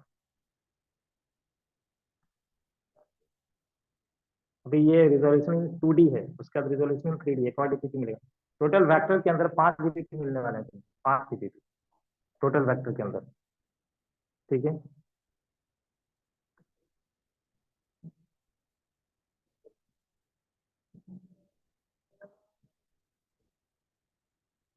हाँ हाँ,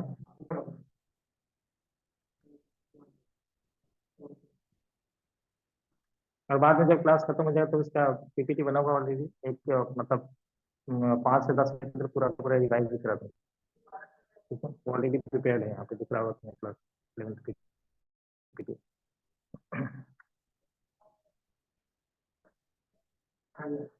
हाँ हाँ, डीपीपी वेक्टर हो गया।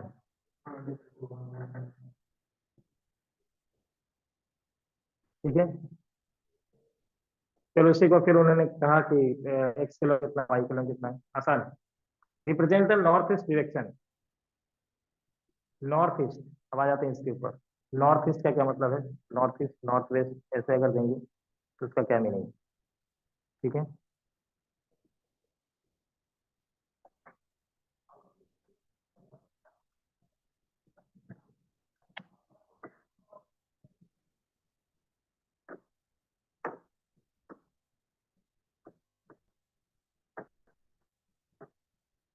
अगर वो क्वेश्चन में ऐसा लिखे नॉर्थ ईस्ट, सीधा नॉर्थ ईस्ट मतलब समझ जाना 45 डिग्री। कोई एंगल नहीं दे, नॉर्थ ईस्ट 45 डिग्री, ठीक है, north east north of 45 degree, north और ईस्ट में 45 डिग्री। उसी तरह से क्या है, नॉर्थ वेस्ट मतलब ये 45 डिग्री, साउथ वेस्ट मतलब ये 45 डिग्री, ठीक है, और सीधा क्या है कि साउथ ईस्ट, तो समझ जाना 45 डिग्री, ठीक है, ये साउथ ईस्ट, ये साउथ वेस्ट, ये नॉर्थ वेस्ट और ये नॉर्थ ईस्ट, ठीक है। तो ऐसे हम क्वेश्चंस को, मतलब क्वेश्चन में हम इस तरह से प्रेजेंट करेंगे चीजों को, ठीक है, कि नॉर्थ ईस्ट का मतलब है नॉर्थ और ईस्ट के बीच में 45 डिग्री, नॉर्थ वेस्ट का मतलब है नॉर्थ और वेस्ट के बीच में 45 डिग्री, ठीक है। इसी के ऊपर एक क्वेश्चन है जो अभी दिख रहा था क्वेश्चन, बताना तुम लोग कि इसमें प्रेजेंटेशन क्या होगा और फिर उसके बाद किस तरह से हम लोग लिखेंगे। सर एक बार ये डायग्राम दिखा दीजिए। हाँ हाँ, हम्म, मतलब 45 डिग्री पर लिखना है, north east north west south west south east, ठीक है, सब 45 डिग्री पे, अगर साउथ ईस्ट साउथ वेस्ट ऐसे कहे तो 45 डिग्री।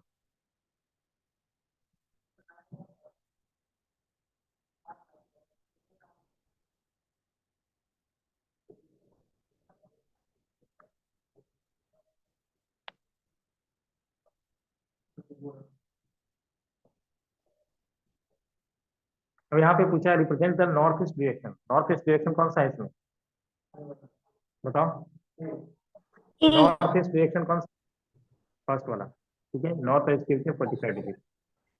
अब इसमें क्या दिया कि कोई कार है जो कि मूव कर रहा है 10 रूट टू वेलोसिटी से नॉर्थ ईस्ट के डायरेक्शन में, find the component of velocity along east direction and north direction, मतलब कैप करेंगे और जे कैप करेंगे, बताओ उसका कंपोनेंट कितना है।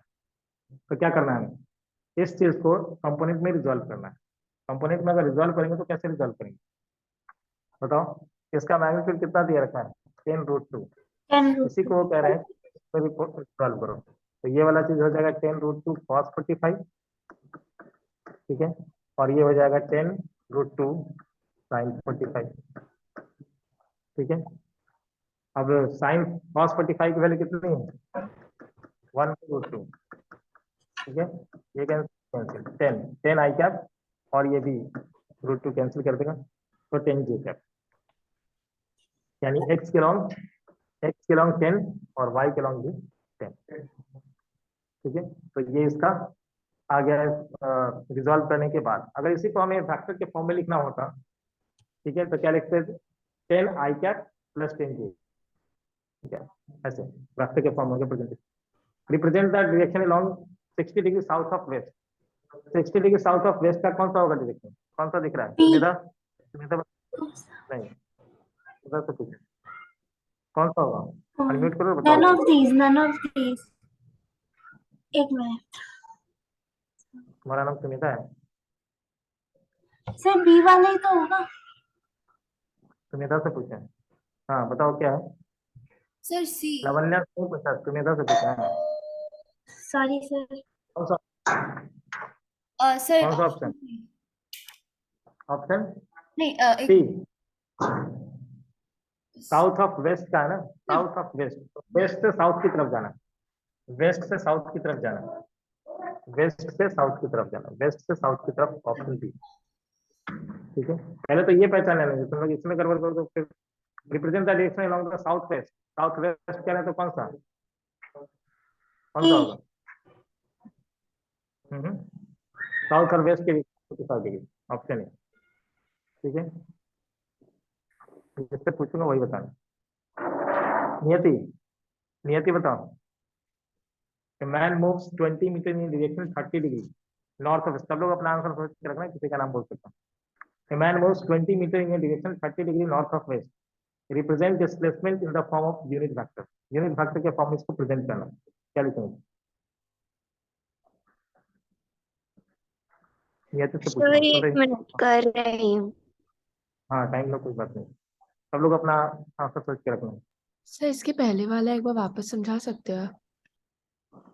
कौन सा, इसके पहले वाला, यस सर। कौन, ये वाला क्या, या जो बोर्ड पे डिस्कस किया था? नहीं सर, ये वाला ही।